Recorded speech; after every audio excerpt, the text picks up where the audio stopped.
มาดูมาเป็นเพื่อน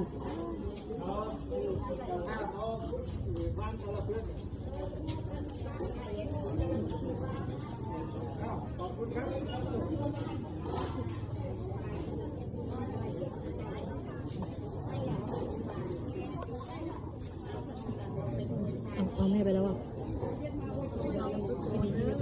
เดี๋ยวเราค่อยเดินไปก็ได้เนาะไป